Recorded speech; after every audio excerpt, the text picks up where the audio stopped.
संकटांवर मात करण्यासाठी, जीवनात समृद्धी आणण्यासाठी आणि आपली स्वप्न पूर्ण करण्यासाठी आता आपल्याला साथ देतील शुभरत्ने। आर्थिक, प्रापंचिक, राजकीय आणि शारीरिक भरभराटीसाठी आजच आपल्या राशीचं शुभरत्न परिधान करा।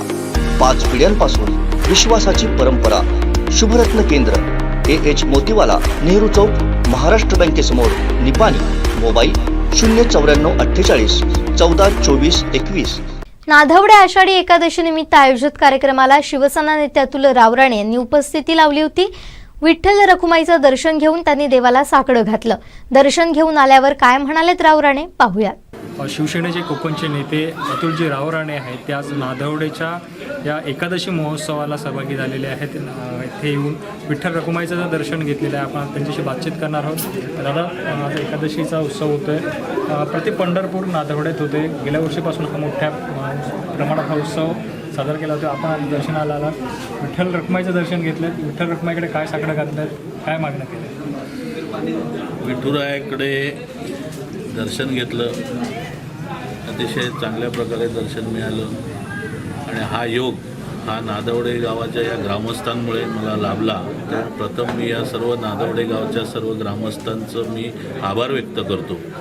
त्याचबरोबर आज बऱ्याच वेळा असं होतं की पंढरपूरला सगळ्यांनाच दर्शन घ्यायला जायला वेळ जाता येत नाही, परंतु ही आपला सिंधुदुर्ग जिल्ह्यामध्ये वारकरी संप्रदाय फार मोठा आहे आणि ही सर्व वारकरी मंडळींना आणि ही सर्व शेतकरी मंडळी आहेत, या शेतकऱ्यांना जवळ प्रति पंढरपूर म्हणून नाधवडे गावात हे ओळखलं जाईल।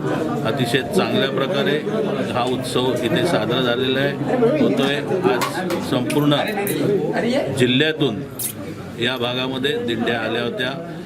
आज विठुरायाचं रखुमाईचं दर्शन घेऊन सर्वजण अतिशय प्रसन्न झालेले आहेत। यावेळेला मी एवढंच सांगेन की जो वारकरी संप्रदायावर वारकऱ्यांवरती जो अन्याय या सरकारकडनं झाला तो आजपर्यंत कधीच झाला नव्हता आणि तो ह्याच्यापुढे होऊ नये ही सुबुद्धी या सरकारला देव ही विठुरायाची प्रार्थना करेन।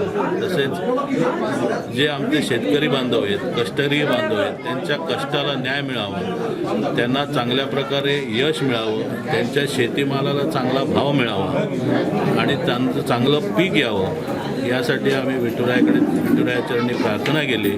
तसं केंद्र सरकार आणि राज्य सरकार जे काय आज अस्तित्वात आहे त्यांना फक्त धनदांडग्यांच्या मागे उभं न राहता त्यांनी कष्टकरी आणि शेतकरी बांधवांच्या मागे ठाम उभं राहिलं पाहिजे, ही सुबुद्धी विठुरायाने द्यावी ही आम्ही त्यांच्याकडे मागणी केलेली आहे। विठुरायाचरणी मी प्रार्थना केलेली आहे आणि सर्व शेतकरी बांधवांना यश दे आणि त्यांच्या कष्टाला न्याय दे।